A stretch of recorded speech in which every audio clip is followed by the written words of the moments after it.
So this is the upper portion of the General Electric GUD 24GS model. Once again, it's the GE GUD 24-inch GS model. The operation for this machine, however, is the same regardless of the size you have. So if you have a 24-inch, a 27-inch, or a 37-inch, the operation is the same.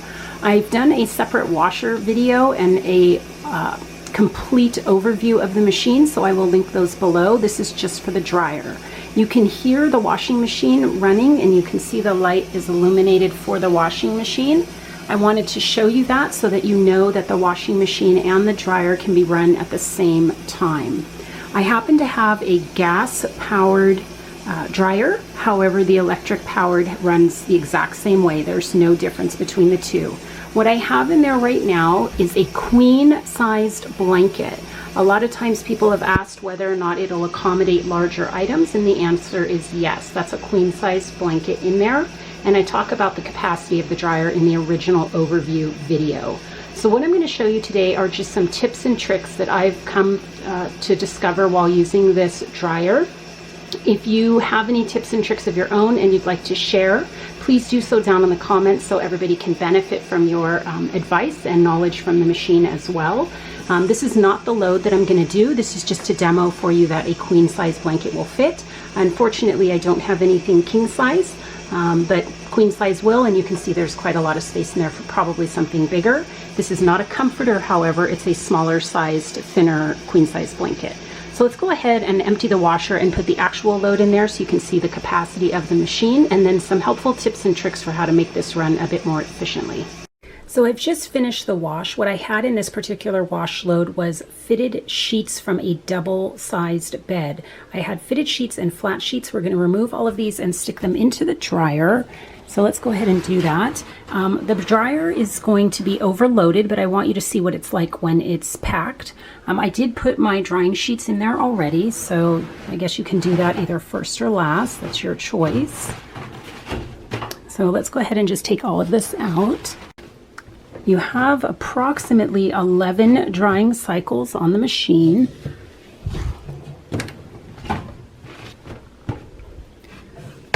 Okay, last item in there is a garment bag. I recommend highly using a garment bag for both the washer and the dryer. We were in the thrift store and happened to see this little sign right here, and it says mixing sock department. And the reason that we picked up that little sign is because in the year-and-a-half of ownership, this machine has eaten up approximately 4 socks and 1 headband. It might be 3 socks, but it's certainly eating up stuff, and I'm not quite sure if it's happening in the washer or the dryer. So use a garment bag in the washer and the dryer. This is what it looks like with the load from the washer. I would say that this is overpacked, but we're going to go ahead and start it anyway, and then I'm going to stop it midway through so you can see kind of what occurs in the machine during the drying cycle.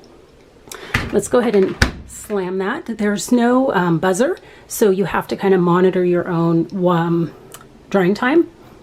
Here are the cycles. You get the most amount of heat on the cottons. So anything that you select in the cotton section gets you the most amount of heat. You also have some easy care for delicates, more and less dry, and some fluffing, and then the timed dry. I mostly hang around in the cotton area and in the timed dry. Just from my own experience, it takes a very, very long time to dry in this machine, sometimes close to 2 hours, which seems a lot. But anyway, let's go ahead and start it, and then I'm going to show you what it looks like midway through the cycle. Okay, so we're about 30 minutes into the 90-minute drying cycle, and I'm going to stop it right now so I can show you what has occurred in the dryer. Okay, so I've brought it to a stop. Now, I want you to see what happens in the dryer. It's not too bad today, actually. First of all, it's overstuffed, and so everything is sopping wet. Everything is soaked.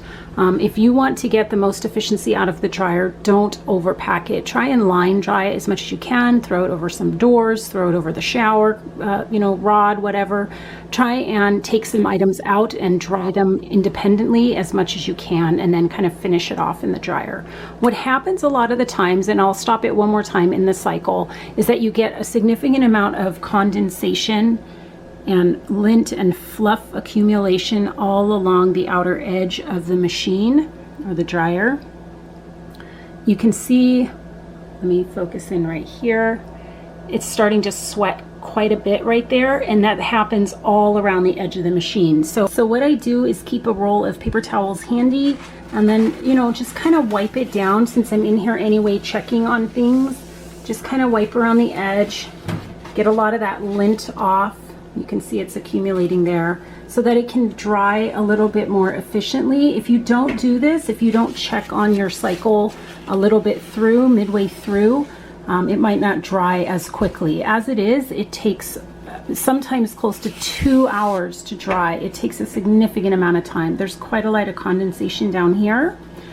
So you just want to go ahead and wipe that down while you're checking on your items in the machine. This is your lint door right here. I'll go over it more toward the end, but it pulls out right there.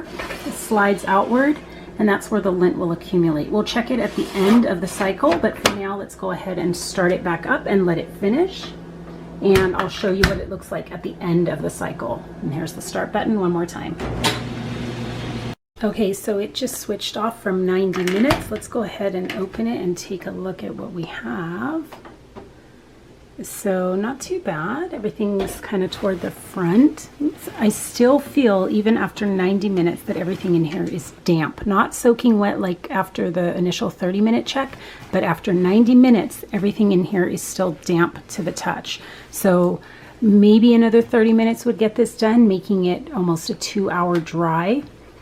And you can see that there's not too much lint along the top edges because I went in and cleaned it out halfway during this cycle. Once again, I wanted to go over the Lint Trap with you because at the end of your cycle, you want to clean this out every single time. It's what helps to make your dryer operate one of the most efficient ways. So your Lint Trap here, pull it out right here. It comes all the way out. So you can just like set it off to the side or something. This is from a pink towel, obviously. And you can use a paper towel or your hand, whatever you feel comfortable with, but just kind of drag it through to grab up all of that lint. We usually have to run the vacuum on the floor as well afterward to pick up some of the fluff that goes down. This piece right here, this metal piece, comes fully out. So you can, you know, clean this part as well if you'd like to do that.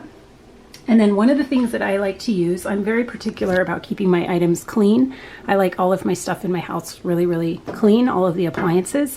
So here's a little trick for you. Let me bring it up. Not this brand, I'm just showing you. You buy whatever brand you want. I'm not sponsored by anybody.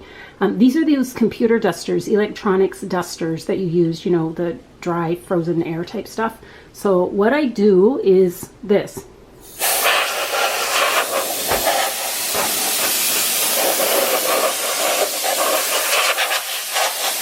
I just go all around the lint compartment with that little air spray that I use for my computer keyboard and stuff, and get all of that extra lint out so that the next time I use the machine, it's super clean, ready to be used. And that little lint spray, lint accumulates also in these tiny little holes. Sorry if it's blurry there. Lint accumulates in those tiny little holes, so the little air spray nozzle can get right in there and get that lint out. So that's one of my helpful tips. Definitely clean this lint filter as often as you do your laundry. So I hope this is helpful. If you have any tips or tricks, please leave them down below so people can benefit from them. And I hope this is helpful. If it is, please leave a thumbs up or a comment. Thank you so much for watching, and have a good day. And you can leave a question, and I respond to almost all of the comments. So if you have a question, please leave it down below. Thanks, and have a good day. Bye-bye.